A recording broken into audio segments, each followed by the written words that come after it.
Jesus told us 2,000 years ago that our mission is to go and make disciples of all nations.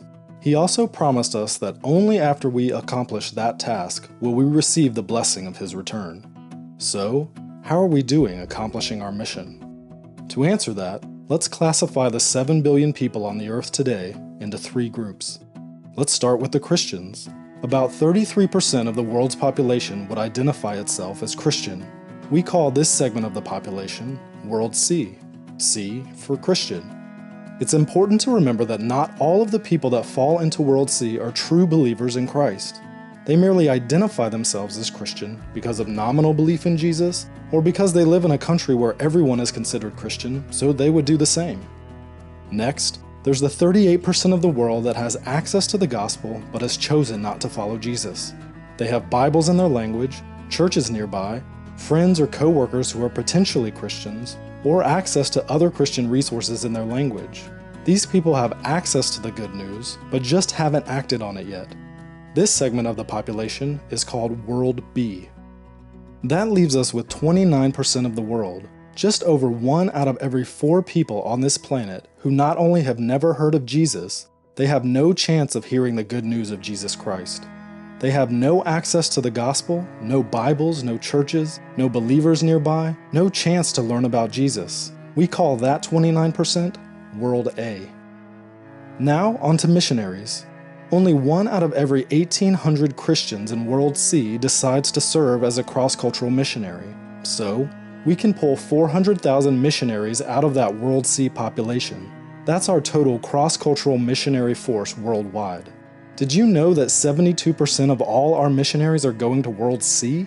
That's right. The vast majority of the missionaries being sent out are going to the people of the world that have Bibles and established churches. 25% of the missionaries are sent to World B, where there is already some access to the church and to the Bible.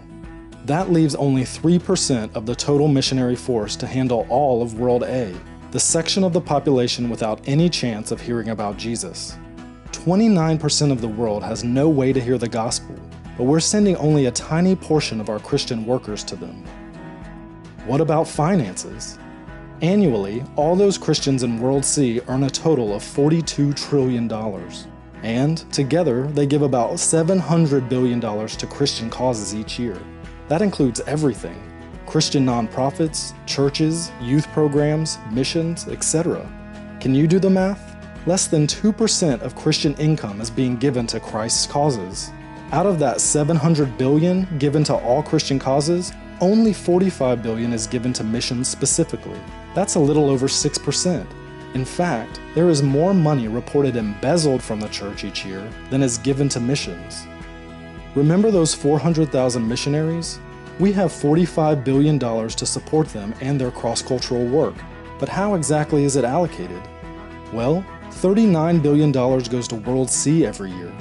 Yep, 87% of that missions money is being spent in areas of the world that have Bibles and churches available. $5.4 billion, or 12%, goes to World B each year, those that have access to the gospel message but have rejected it. That leaves only $450 million, or 1% of all missions money going to World A, the least reached people of the world. To put that into perspective, annually Americans spend more money on Halloween costumes for their pets than gets sent to World A. To summarize, only 3% of our missionary force, armed with only 1% of missions giving, is going out to reach the 2 billion people who don't have access to the gospel. 2 billion people are still waiting for the good news of Jesus Christ. So here's a question for you. What are you going to do to change that?